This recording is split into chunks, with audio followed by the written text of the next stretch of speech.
para que sepáis que Jehová hace diferencia entre los egipcios y los israelitas. Éxodo 11, 7. La diferencia entre los egipcios e Israel era sobremanera manifiesta. A primera vista parecía que Egipto llevaba la gran ventaja. Ellos tenían el látigo en su mano y el pobre Israel se dolía bajo el azote. Egipto poseía la mano de obra de los israelitas, los hijos de Jacob hacían ladrillos y los súbditos de Faraón habitaban las casas que los hijos de Jacob edificaban. Cuán pronto, sin embargo, las cosas cambiaron. Dios envió plagas a Egipto, pero la tierra Gosén fue librada. Él envió densas tinieblas sobre toda la tierra, tanto que se podían palpar, pero en toda la tierra de Gosén hubo luz. Envió todo tipo de moscas y piojos en todas sus fronteras, pero en todas las habitaciones de Israel no se vio ni una mosca, ni fueron molestados por las criaturas vivientes que brotaban del polvo animado de la tierra. El Señor envió granizo y una epidemia terrible sobre los ganados de los egipcios, pero el ganado de los hijos de Israel fue librado y en sus campos no cayó ninguna lluvia asoladora del cielo. Finalmente el ángel destructor desenvainó su reluciente espada para asestar su último golpe decisivo. En toda casa a través de la tierra de Egipto hubo llanto y gemidos, Dios hirió de muerte al primogénito de Egipto, las primicias de toda su fuerza, pero en cuanto a su pueblo él los condujo como ovejas, los guió a través del desierto como un rebaño de la mano de Moisés y Aarón.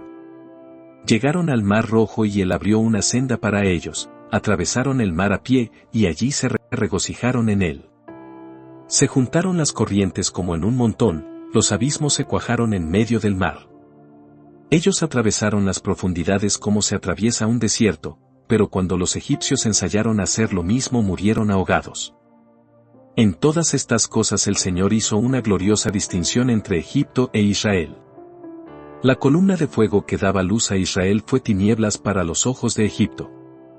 Siempre que Dios bendecía a Israel, maldecía a Egipto, en el mismo instante en que enviaba la bendición al uno, enviaba la maldición al otro. Él miraba a Israel y las tribus se regocijaban, pero cuando miraba a los egipcios, su campamento era trastornado.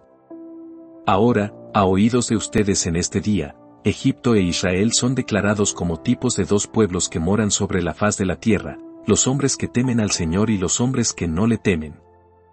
Los egipcios son la representación de quienes están muertos en delitos y pecados, de quienes son enemigos de Dios por sus obras malvadas y forasteros para la mancomunidad de Israel.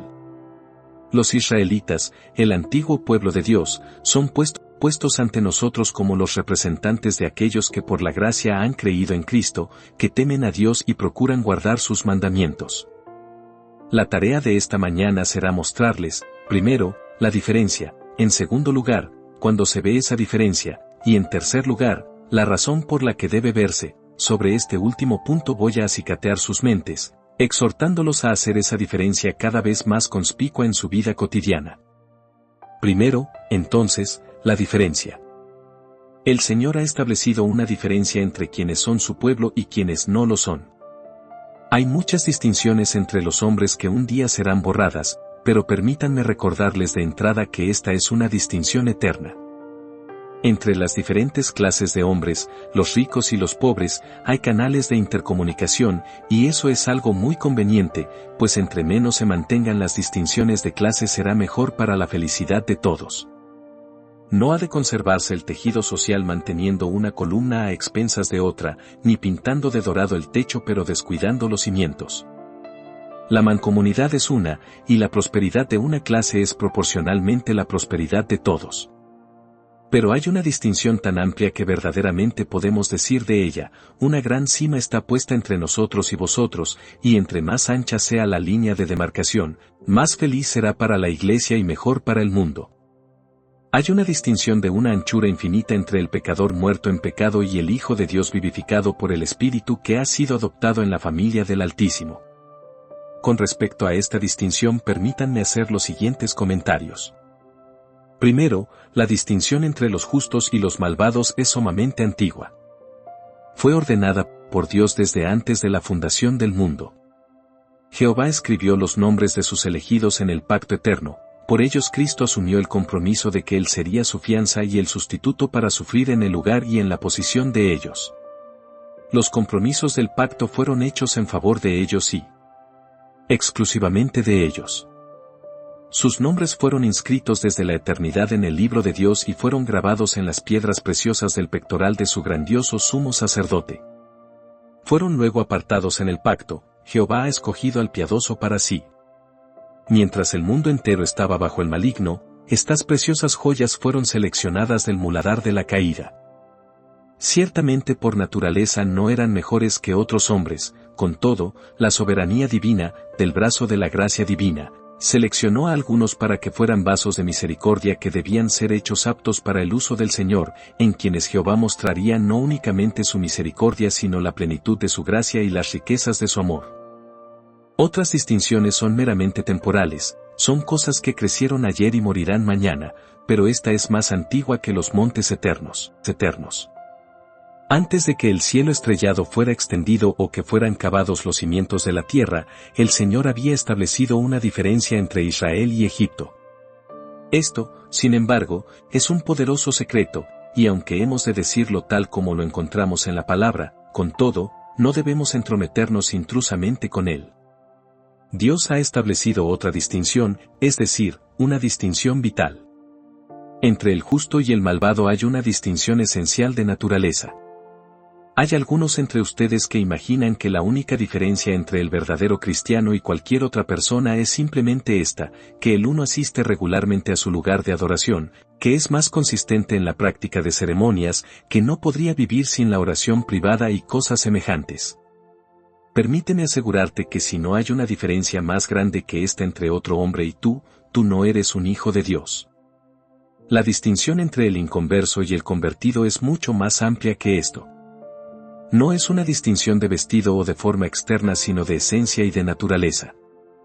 Traigan aquí una serpiente y un ángel, hay una distinción entre los dos de tal carácter que la serpiente no se podría convertir en un ángel, sin importar el esfuerzo que hiciera. El ángel no podría comer el polvo que forma el alimento de la serpiente, ni la serpiente podría alzar su voz y cantar el himno seráfico de los bienaventurados.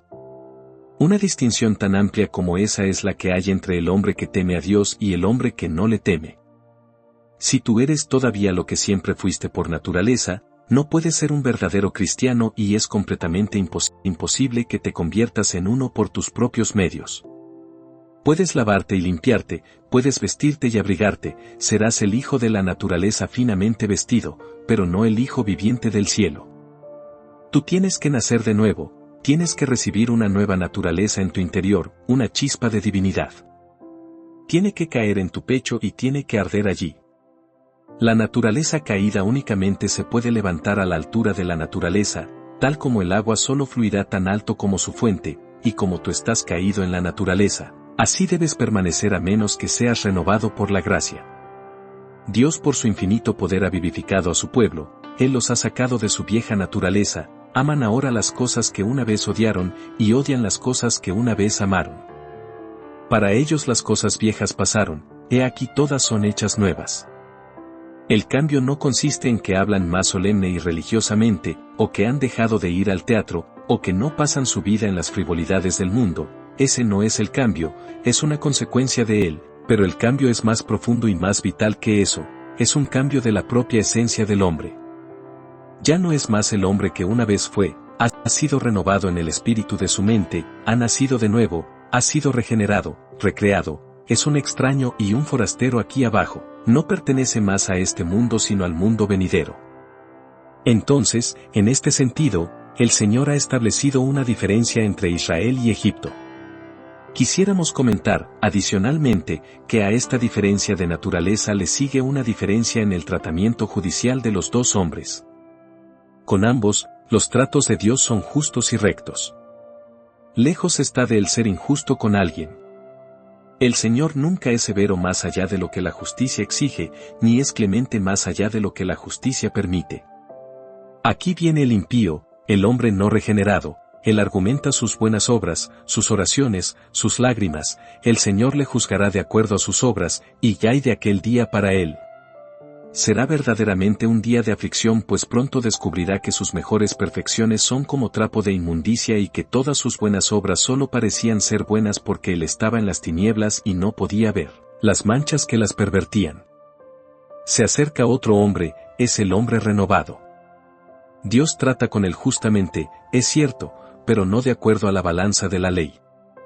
Él mira a ese hombre como acepto en Cristo Jesús, justificado por medio de la justicia de Cristo y lavado en su sangre, y ahora trata con ese hombre, no como un juez con un criminal, ni como un rey con un súbdito, sino como un padre con su hijo. Ese hombre es acogido en el seno de Jehová, su ofensa es suprimida. Su alma es constantemente renovada por la influencia de la gracia divina y los tratos de Dios con él son tan diferentes de los tratos de Dios con otro hombre, como el amor de un esposo difiere de la severidad de un monarca airado.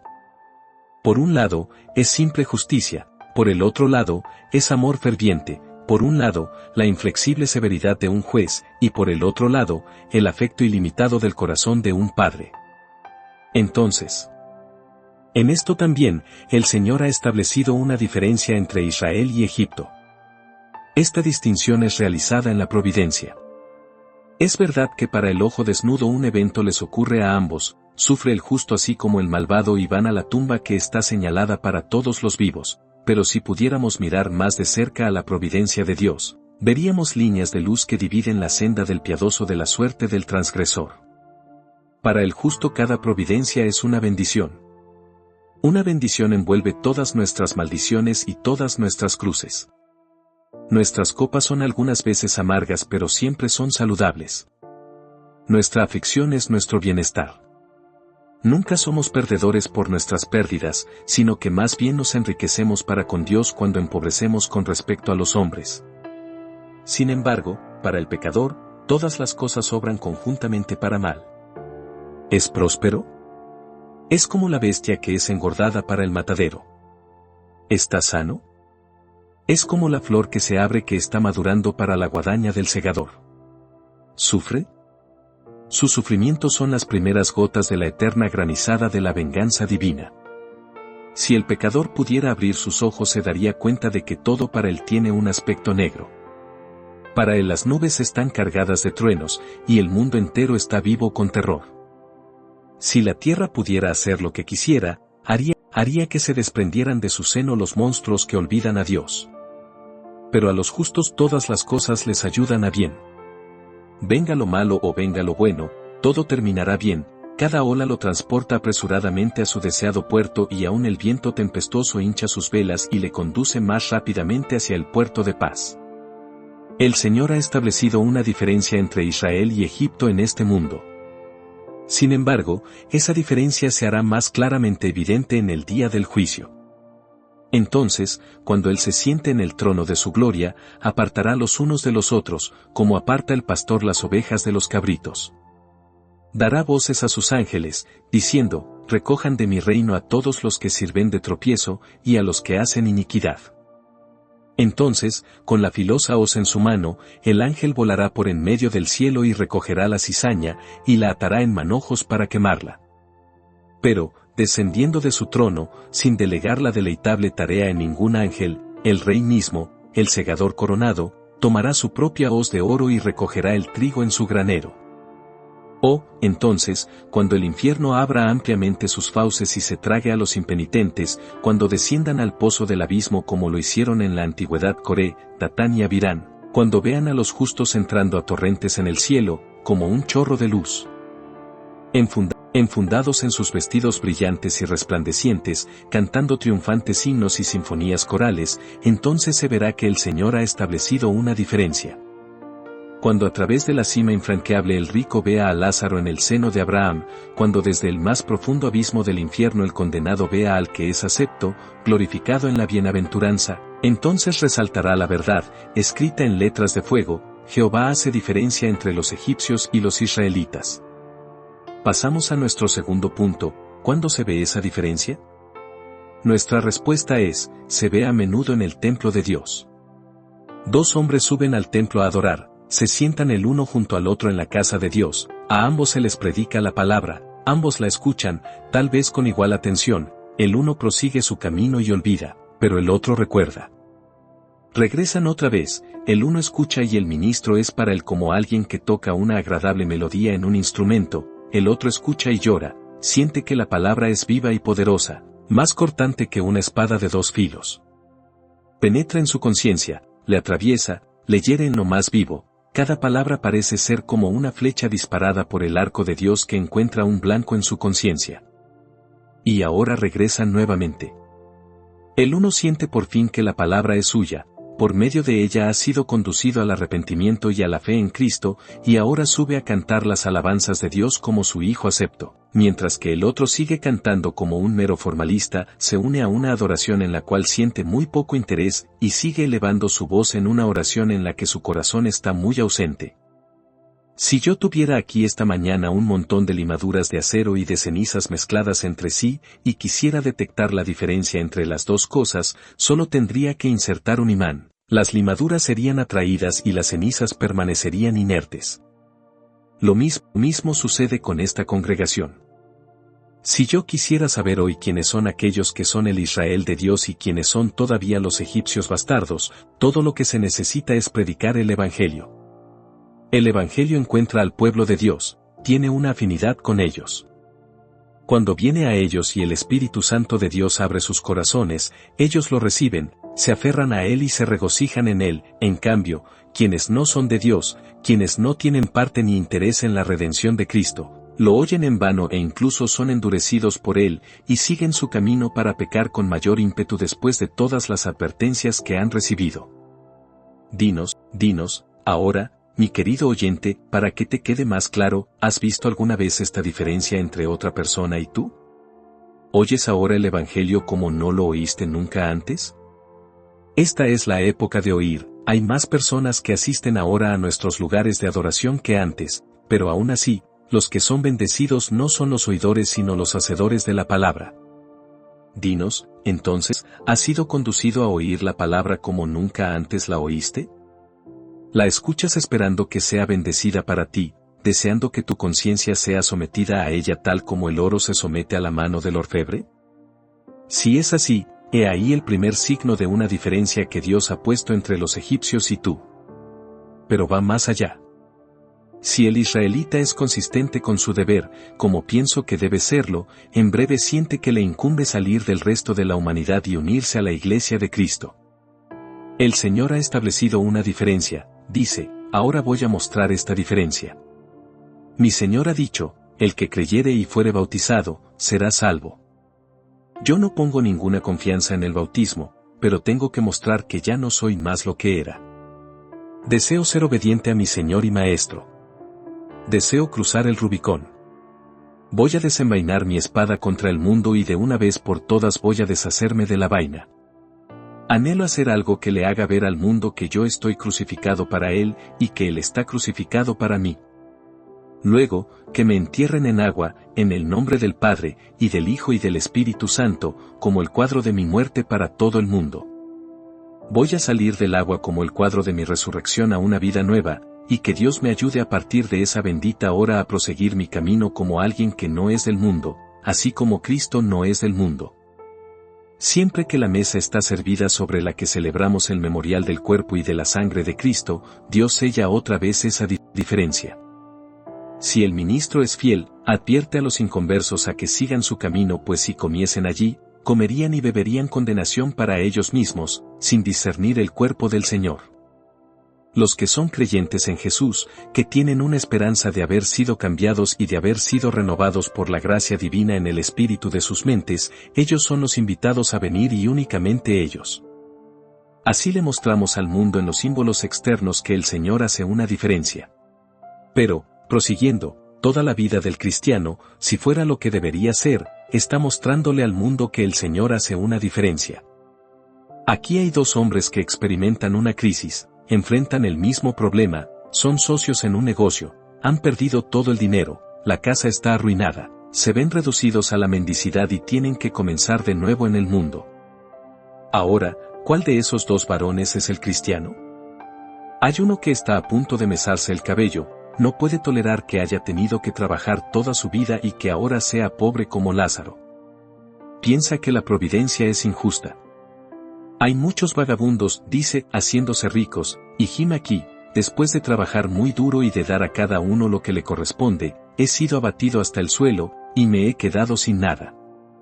Pero el hombre cristiano, si realmente es cristiano, observen eso, pues hay muchísima gente que profesa ser cristiana y no lo es, y es el viento recio el que los prueba, dice, el Señor dio y el Señor quitó, bendito sea el nombre del Señor.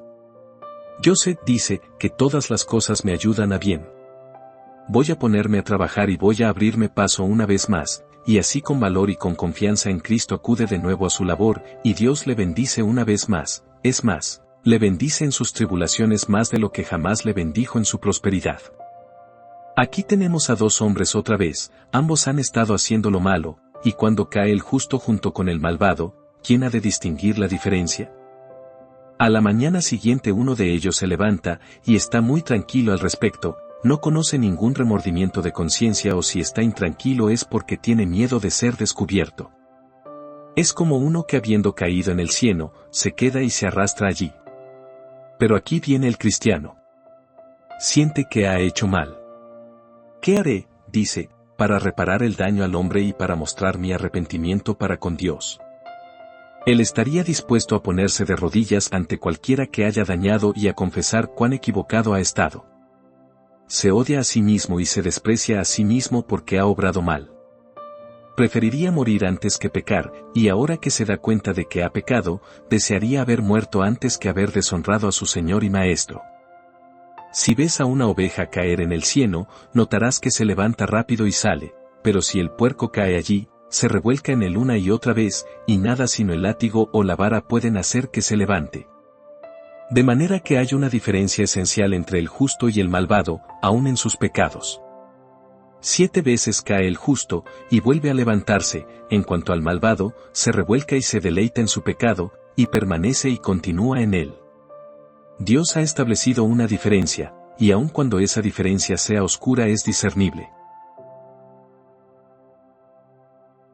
Hay un tintineo en el hombre cristiano que es inconfundible. No importa lo que hagas con él, no es lo que el otro hombre es, y no puedes hacer que lo sea.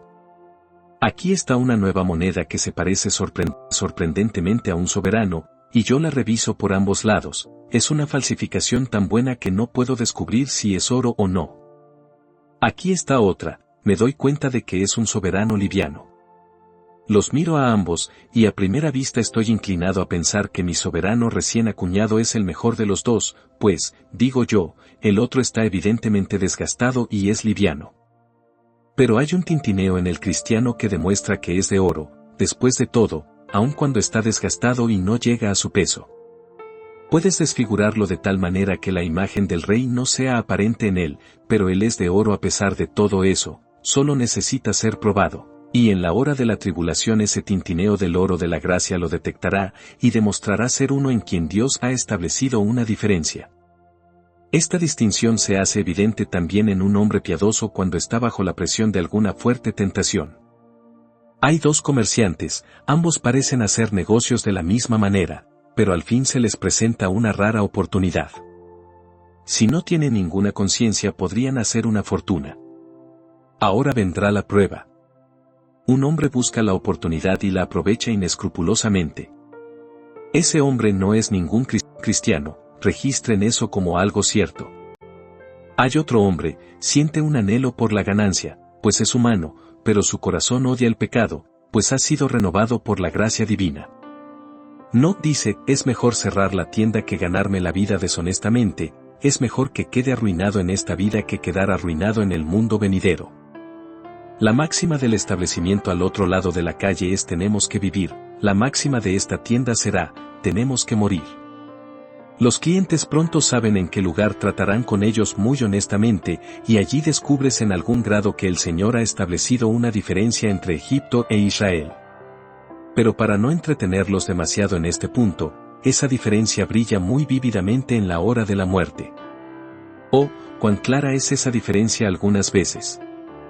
La última vez que el cólera visitó Londres con severidad, aunque yo tenía muchos compromisos en el campo, renuncié a ellos para permanecer en Londres.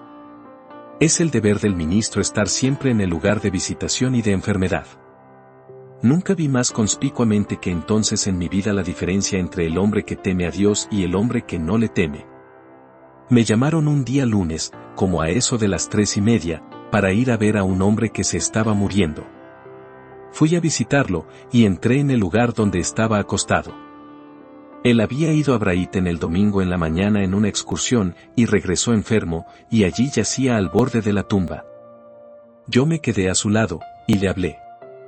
La única conciencia que tenía era un presentimiento de terror mezclado con el estupor de la alarma. Pronto aún eso se había esfumado, y yo tuve que quedarme suspirando allí con una pobre anciana que lo había cuidado, sin ninguna esperanza con respecto a su alma.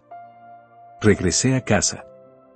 Entonces me llamaron para que viera a una joven mujer. Su muerte era también inminente, pero era un espectáculo hermoso, muy hermoso. Ella estaba cantando aunque sabía que se estaba muriendo. Hablaba con quienes la rodeaban, les decía a sus hermanos y hermanas que la siguieran al cielo, y se despidió de su padre sonriendo como si se tratara de un día de bodas. Ella estaba feliz y era bendecida. Vi entonces muy claramente que si no hay una diferencia en el goce de la vida, hay una diferencia cuando llegamos a la hora de nuestra muerte. Pero el primer caso que mencioné no es el peor que haya visto jamás. He visto a muchos al momento de su muerte cuyas historias de nada serviría contar. Los he visto cuando sus globos oculares han estado mirando penetrantemente desde sus cuencas, cuando han conocido de Cristo y han oído el Evangelio, pero, no obstante, lo han rechazado. Han estado muriendo en agonías tan extremas que uno solo podía huir de la habitación sintiendo que era algo terrible caer en las manos de un Dios airado y entrar en ese fuego que todo lo devora. En el lecho de muerte será manifiesto que el Señor ha establecido una diferencia entre Israel y Egipto. Me he dado prisa en estos dos primeros puntos porque quiero detenerme muy enérgica y muy solemnemente en mi último punto. Hablamos con respecto a la diferencia que se ve entre los justos y los malvados. Mi último punto es, ¿por qué debe verse esa diferencia? Tengo aquí un objetivo y un sentido prácticos, y yo espero que si el resto del sermón los deja indiferentes, esto, al menos, vivifique sus conciencias. Esta es una época que contiene muchos signos esperanzadores. Con todo, si juzgamos de acuerdo a la regla de la Escritura, hay algunas señales muy negras en este siglo. Temo algunas veces que la única época con la que podemos ser comparados realmente es el tiempo antes del diluvio, cuando los hijos de Dios se casaban con las hijas de los hombres, y cuando cesó de haber una distinción entre la Iglesia y el mundo. Hay que reconocer con franqueza que hay una mezcla tal en nuestros días, un compromiso tal, un tal estira y encoge de ambos lados de las cuestiones religiosas, que somos como una masa leudada, mezclada y unida. Todo esto está mal, pues Dios siempre ha pretendido que haya una distinción tan clara y palpable entre los justos y los malvados como la distinción entre el día y la noche. Mi primer argumento es este. Cuando la Iglesia se ha distinguido claramente del mundo, ha prosperado siempre. Durante los 3 primeros siglos el mundo odiaba a la Iglesia. La prisión, la hoguera, las patas del caballo salvaje, estas cosas eran consideradas demasiado buenas para los seguidores de Cristo. Cuando un hombre se hacía cristiano, renunciaba a padre y madre, a hogar y tierras, es más, a su propia vida también. Cuando se reunían tenían que hacerlo en las catacumbas, usando velas al mediodía porque había oscuridad en las profundidades de la tierra. Eran despreciados y desechados entre los hombres. Anduvieron de acá para allá cubiertos de pieles de ovejas y de cabras, pobres, angustiados, maltratados. Pero entonces era la época de los héroes, era el tiempo de los gigantes. Nunca prosperó más la Iglesia ni floreció tan verdaderamente como cuando fue bautizada en sangre. La barca de la Iglesia nunca navega tan gloriosamente como cuando el rocío sangriento de sus mártires cae sobre su cubierta. Nosotros tenemos que sufrir y tenemos que morir si hemos de conquistar jamás este mundo para Cristo. ¿Hubo alguna vez un milagro tan sorprendente como la propagación del Evangelio durante los primeros 2 o 3 siglos? En un plazo de 50 años después de que Cristo hubo ascendido al cielo, el Evangelio fue predicado en todas las partes conocidas del mundo y hubo quienes se convirtieron a Cristo en las más inhospitalarias regiones. El Evangelio había ido más lejos que los barcos de Tarsis, las columnas de Hércules no habían limitado la diligencia de los apóstoles. El Evangelio fue proclamado a tribus salvajes e incivilizadas, a pictos y escoceses y a los fieros britanos. Se fundaron iglesias, algunas de las cuales han permanecido en su pureza hasta este día. Y todo esto, yo creo, fue en parte el resultado de esa impactante y marcada diferencia entre la Iglesia y el mundo. Ciertamente, durante el periodo después de que Constantino profesó ser cristiano cambiando con los tiempos porque vio que fortalecería su imperio, a partir del tiempo cuando la Iglesia comenzó a ser vinculada con el Estado, el Señor la dejó, y la entregó a la esterilidad, y se escribió ahí Kebat sobre sus muros. Fue un día negro para la cristiandad cuando Constantino dijo, soy cristiano. Con este signo venceré, dijo él. Sí, esa fue la verdadera razón de su pretendida conversión. Si podía conquistar por medio de la cruz, eso era bastante bueno, si hubiera podido conquistar por Júpiter le habría dado lo mismo. A partir de aquel momento la Iglesia comenzó a degenerarse. Y llegando a la Edad Media no podías reconocer la diferencia entre un cristiano y un mundano, donde ibas a encontrar piedad en absoluto, o vida o gracia en la tierra. Entonces vino Lutero, quien con un férreo agarre arrancó a la Iglesia del mundo y la retiró a riesgo de hacerla pedazos. No quería que estuviera vinculada en afinidad con el mundo, y entonces se levantaron los reyes de la tierra, y príncipes consultaron unidos contra Jehová y contra su ungido, pero el que mora en los cielos se rió, el Señor se burló de ellos. La Iglesia salió venciendo y para vencer, y su principal arma era su disconformidad para con el mundo, su salida de entre los hombres. Pon tu dedo sobre cualquier página próspera de la historia de la Iglesia, y yo voy a encontrar una notita marginal que dice así: en esta época los hombres podían ver fácilmente dónde comenzaba la Iglesia y dónde terminaba el mundo. Nunca hubo buenos tiempos cuando la Iglesia y el mundo se unieron en matrimonio. Pero aunque este argumento bastara para mantener a la Iglesia y al mundo aparte, hay muchos otros. Entre más separada esté la Iglesia del mundo en sus actos y en sus máximas, más verdadero es su testimonio por Cristo y más potente es su testimonio contra el pecado.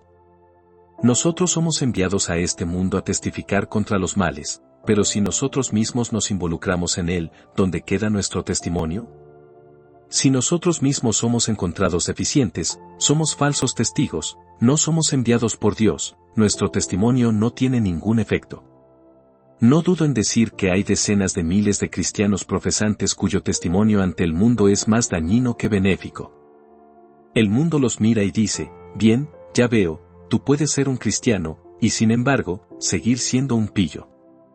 Ah, dice otro, tú puedes ser un cristiano, me doy cuenta, pero entonces tendrás que ser una persona triste y miserable. Ah, clama otro, a estos cristianos les gusta beber el pecado en secreto detrás de la puerta. Su cristianismo consiste en que no les gusta pecar abiertamente, pero pueden devorar la casa de una viuda cuando nadie está mirando, pueden ser borrachos, solo que tiene que ser en un grupo muy pequeño. No les gustaría que se descubra que están mareados donde hay 100 ojos que los están mirando. Ahora, ¿qué es todo eso? Es simplemente esto, que el mundo ha descubierto que la iglesia visible no es la pura iglesia de Cristo puesto que no es fiel a sus principios, y no opta por la rectitud y la integridad que son las señales de la genuina iglesia de Dios. Muchos cristianos olvidan que están dando un testimonio, no piensan que alguien los está viendo. Pero los vigilan. No hay personas más vigiladas que los cristianos. El mundo nos lee desde la primera letra de nuestras vidas hasta la última y si pueden encontrar una falla, y que Dios nos perdone pues pueden encontrar muchas, con seguridad van a magnificar la falla tanto como puedan. Por tanto, estemos muy atentos para vivir cerca de Cristo, para caminar en sus mandamientos siempre, para que el mundo vea que el Señor hace una diferencia. Pero ahora tengo que decir algo muy triste, no quisiera tener que decirlo, pero tengo que hacerlo. Hermanos y hermanas, a menos que conviertan en su tarea cotidiana ver que exista una diferencia entre ustedes y el mundo, harán más daño que el bien que posiblemente pudieran hacer. La Iglesia de Cristo tiene que rendir cuentas de muchos horrendos pecados en este día. Permítanme mencionar uno que no es sino un tipo de otros. ¿Por qué medios piensan ustedes fueron asegurados los grilletes en la muñeca de nuestro amigo que está sentado allí, un hombre como nosotros, aunque de piel negra? Es la Iglesia de Cristo la que mantiene a sus hermanos bajo servidumbre. Si no fuese por esa Iglesia, el sistema de esclavitud regresaría al infierno de donde salió. No habría verdugos que azotaran a los esclavos si no fuera porque hay hombres aptos para ese oficio tan degradante, si no se encontrara ministros cristianos que pueden justificar la esclavitud desde el púlpito, y miembros de la iglesia que venden a los hijos de seres más nobles que ellos mismos. Si no fuera por esto, África sería libre. Albert Barnes dijo la verdad cuando afirmó que la esclavitud no podría existir ni por una hora si no fuera por la tolerancia de la iglesia cristiana. Pero ¿qué dice el propietario de esclavos cuando tú le dices que mantener en esclavitud a nuestros semejantes es un pecado, y un pecado condenable, inconsistente con la gracia? Él replica: yo no creo tus calumnias, mira al obispo de tal y tal, o el ministro de tal y tal lugar, ¿no es acaso un buen hombre, y no expresa gimoteando, maldito sea Canaán? ¿No cita acaso a Filemón y a Onésimo? No va y habla de la Biblia, y les dice a sus esclavos que deberían sentirse muy agradecidos por ser sus esclavos, pues Dios Todopoderoso los hizo a propósito para que disfrutaran del raro privilegio de ser azotados por un amo cristiano. No me digas, dice, si eso fuera malo, no tendría a la iglesia de su lado. Y así la iglesia libre de Cristo comprada con su sangre tiene que llevar la vergüenza de maldecir a África y de mantener a sus hijos en la esclavitud. Que el buen Señor nos libre de este mal. Si los comerciantes de Manchester y los mercaderes de Liverpool tienen una participación en esta culpa, que al menos la iglesia esté libre de este crimen que llena el infierno. Los hombres han intentado arduamente hacer que la Biblia apoye este compendio de todas las villanías, pero la esclavitud, la cosa que contamina a la gran república, tal esclavitud es muy desconocida para la palabra de Dios, y por las leyes de los judíos era imposible que pudiera existir jamás. He conocido a hombres que citan textos como excusas por ser condenados, y no me sorprende que algunos hombres puedan encontrar una escritura para justificar la compra y venta de las almas de los hombres. ¿Y qué piensan ustedes que es regresar a casa, a nuestra propia tierra, que mantiene el sistema de comercio que se aplica entre nosotros? Todos ustedes saben que hay negocios donde no es posible que un joven sea honesto en la tienda, donde, si declarara la verdad completa, sería despedido. ¿Por qué piensan ustedes, que se mantiene el sistema de etiquetar los bienes en el aparador que difieren de lo que se vende adentro, o de exhibir una cosa y luego dar otro artículo, o el sistema de decir mentiras piadosas a través del mostrador con la intención de obtener un mejor precio? Ese sistema no resistiría ni una hora si no fuera por los cristianos profesantes que lo practican. No tienen el valor moral para decir de una vez por todas: no tendremos nada que ver con estas cosas. Si lo hicieran, si la iglesia renunciara a estas costumbres profanas, el negocio cambiaría dentro de los siguientes 12 meses. Los puntales del delito grave y los apoyos de la truanería son estos cristianos profesantes que doblan sus espaldas para hacer lo que otros hombres hacen, quienes, en vez de hacer frente al torrente, se rinden y nadan siguiendo la corriente, siendo como los pescados muertos en nuestras iglesias que van con la corriente, a diferencia de los peces vivos que siempre van en contra de ella y que nadan río arriba hacia la fuente del río. No quisiera hablar demasiado severamente de la iglesia de Cristo, pues yo la amo, pero debido a que la amo tengo que expresar esto. Parecernos tanto al mundo, comerciar como el mundo comercia, hablar como el mundo habla, insistir siempre que debemos hacer lo que otras personas hacen. Todo esto es hacer más daño al mundo que todo el bien que todos nuestros predicadores pretenden hacer. Salid de en medio de ellos, y apartaos, dice el Señor, y no toquéis lo inmundo, y yo os recibiré, y seré para vosotros por padre, y vosotros me seréis hijos e hijas. Este argumento, ciertamente severo y duro, podría movernos a apartarnos del mundo. Pero una vez más, ¿cómo es posible que honremos a Jesucristo mientras no hay ninguna diferencia entre nosotros y el mundo? Yo puedo imaginar que un hombre no profese ser un cristiano, y sin embargo, que honre a su Señor. Eso sin embargo, es un asunto de la imaginación. Yo no conozco ningún ejemplo real, pero no puedo imaginar que un hombre profese ser un cristiano, y que luego actúe como el mundo actúa, y sin embargo, que honre a Cristo. Me parece ver que mi Señor está frente a mí. Tiene algo más que esas 5 benditas heridas. Veo que sus manos sangran. Mi Señor, grito, ¿dónde recibiste esas heridas? Esas perforaciones no son las de los clavos, ni es la herida abierta por la punta de la lanza. ¿De dónde provienen esas heridas? Le oigo responder tristemente, estas son las heridas que he recibido en la casa de mis amigos, tal y tal cristiano cayó, tal y tal discípulo me siguió de lejos, y al final, como Pedro, me negó por completo. Tal y tal de mis hijos es codicioso, tal otro es altivo, tal otro ha tomado a su vecino por el cuello y le ha dicho, págame lo que me debes, y yo he sido herido en la casa de mis amigos. Oh, bendito Jesús, perdónanos, perdónanos, y danos tu gracia para que ya no lo hagamos más, pues nosotros queremos seguirte a donde quiera que vayas, tú sabes que queremos ser tuyos, que queremos honrarte y no afligirte. Oh, danos ahora entonces de tu propio espíritu, para que podamos salir del mundo y ser como tú, santo, inocente, sin mancha, y separado de los pecadores. Solo tengo que decir estas dos cosas y habré concluido. Para los profesantes de la religión digo esta palabra. Profesantes de la religión, hay algunos de ustedes que son monedas falsas.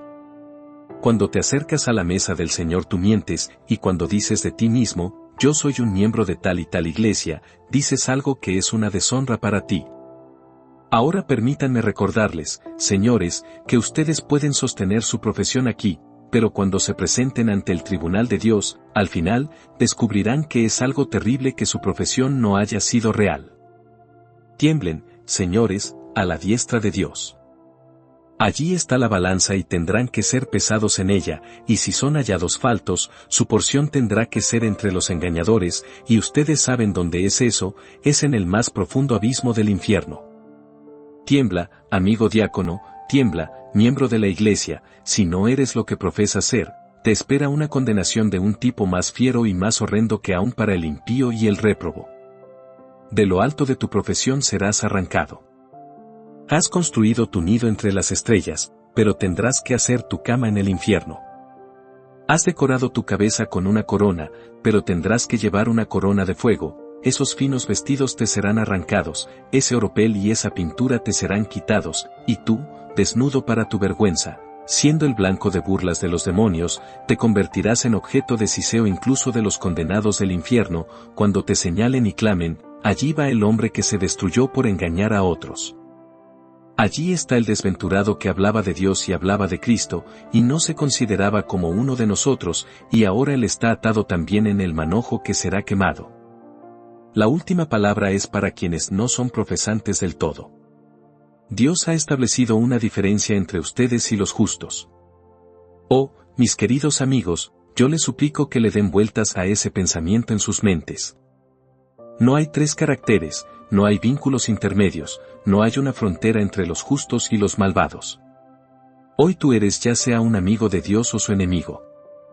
En esta hora o has sido vivificado o estás muerto, y, recuerda que cuando llegue la muerte será el cielo o el infierno para ti, ángeles o diablos tendrán que ser tus compañeros, y las llamas tendrán que ser tu lecho y tu cobertor de fuego, o de lo contrario las glorias de la eternidad serán tu herencia perpetua. Recuerda que el camino al cielo está abierto. El que cree en el Señor Jesús será salvo. Cree en Él, y vive. Confía en Él, y serás salvo. Deposita la confianza de tu alma en Jesús, y serás librado ahora. Que Dios te ayude a hacer eso ahora, y ya no habrá más ninguna diferencia entre tú y los justos, sino que serás uno de ellos, y estarás con ellos en el día cuando Jesús venga para sentarse en el trono de su padre David para reinar entre los hombres.